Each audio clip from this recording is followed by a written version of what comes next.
Assalamualaikum warahmatullahi wabarakatuh. Alhamdulillah rabbil alamin. Wassalatu wassalamu ala asyrofil anbiya'i wal mursalin wa ala alihi wa sahbihi ajmain. Alhamdulillah, puji syukur kita semua atas kehadirat Allah Subhanahu wa taala, yang mana pagi hari yang berbahagia ini kita masih dapat merasakan nikmat-nikmatnya. Tak lupa pula selawat dan salam marilah sama-sama kita sajikan kehadiran Nabi besar Nabi Muhammad sallallahu alaihi wasallam dengan memperbanyak selawat. Allahumma shalli ala sayyidina Muhammad wa ala ali sayyidina Muhammad. Semua mendapatkan syafaat di yaumil akhir kelak. Amin ya rabbal alamin. Baiklah, tanpa memperpanjang mukadimah, yang saya hormati untuk dosen selaku pengampu mata kuliah fikih dan yang saya sayangi teman-teman sekalian. Langsung saja kita memasuki presentasi kita pada hari yang berbahagia ini yang akan disampaikan oleh rekan-rekan saya. Baiklah, di sini saya akan menjelaskan tentang pengertian syirkah. Nah, secara bahasa, syirkah itu berarti persekutuan atau perkongsian.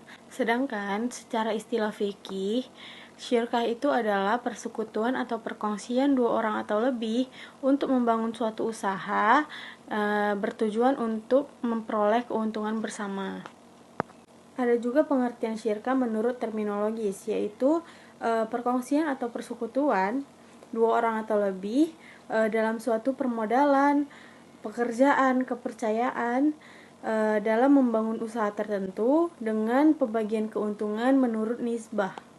Di dalam syirkah juga ada syarat dan ketentuan. Tentu juga ada rukunnya. Rukun syirkah ada 3. Yang pertama itu ada ijab qabul, yaitu ungkapan dari masing-masing kedua belah pihak untuk menunjukkan kehendak mereka untuk melakukan usaha yang ingin mereka bangun. Yang kedua ini ada orang yang berakad atau bisa dibilang dengan orang yang bertransaksi. Nah, yang ketiga atau yang terakhir adalah objek akad, yaitu objek transaksi. Biasanya kita menyebutnya sebagai modal. Macam-macam syirkah terbagi menjadi 2, yaitu syirkah amlak. Syirkah amlak adalah kerjasama antara 2 orang atau lebih yang memiliki barang tanpa adanya akad.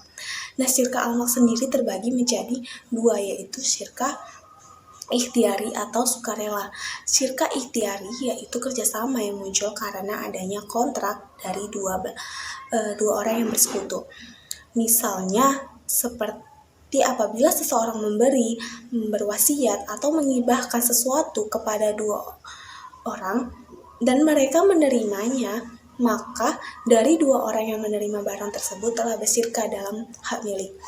Selanjutnya syirkah isbari atau paksaan. Syirkah isbari, syirkah yang ditetapkan kepada 2 orang atau lebih yang bukan didasarkan atas perbuatan keduanya. Misalnya ada 2 orang yang menerima warisan, maka 2 orang tersebut telah bersyirkah dalam hak milik. Jenis syirkah selanjutnya yaitu syirkah ukut.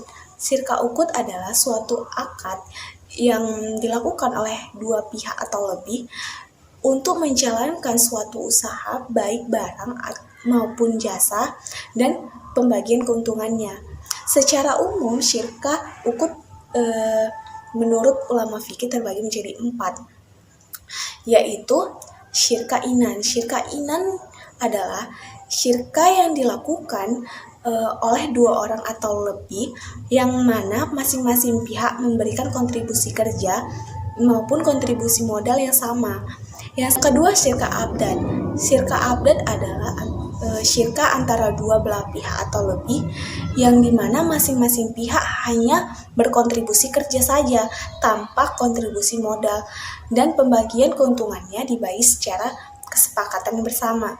Yang ketiga syirkah uju. Syirkah uju adalah syirkah antara 2 belah pihak yang dimana masing-masing pihak memberikan kontribusi kerja kepada pihak ketiga yang memberikan modal dan keuntungannya dibagi menurut kesepakatan di antara mereka. Yang ketiga, syirka mufawadah. Syirka mufawadah adalah kerjasama antara dua pihak atau lebih, yang dimana masing-masing pihak harus menyertakan modal yang sama, serta mereka juga ikut mengelola modal dengan volume dan intensitas kerja yang sama, dan risiko ditanggung bersama, dan pembagian modal juga bersama. Lalu selanjutnya ada syarat syirkah. Yang pertama itu harus ada barang berharga berupa dirham atau dinar. Yang kedua, harus adanya modal dari kedua belah pihak. Yang ketiga, harus menggabungkan harta atau modal. Yang keempat, masing-masing rekan harus mengizinkan rekan lainnya untuk menggunakan harta tersebut. Nah, ada poin yang paling penting dalam syirka, yaitu terdapat pada syaratnya juga. Ini yang kelima, yang terakhir, yaitu keuntungan dan kerugian akan ditanggung bersama. Yang terakhir itu ialah berakhirnya syirkah. Yang pertama, berakhirnya syirkah ialah karena salah satu pihak membatalkannya meskipun tanpa persetujuan dari pihak yang lain. Syirkah adalah akad yang terjadi atas rela sama rela dari kedua belah pihaknya. Kedua adalah salah satu pihak kehilangan kecakapan untuk bertasarruf. Tasarruf itu ialah keahlian dalam mengelola harta, baik karena gila atau sebab yang lainnya. Yang ketiga ialah karena meninggal dunia. Akan tetapi ketika syirkah lebih dari 2 orang, maka yang meninggal dunia itu saja yang berakhir syirkahnya. Keempat, salah satu pihak berada di bawah pengampunan, baik karena boros yang terjadi pada perjanjian syirkah tengah berjalan maupun sebab lainnya. Kelima, salah satu pihak jatuh bangkrut yang berakibat tidak berkuasa lagi atas harta yang menjadi saham syirkah.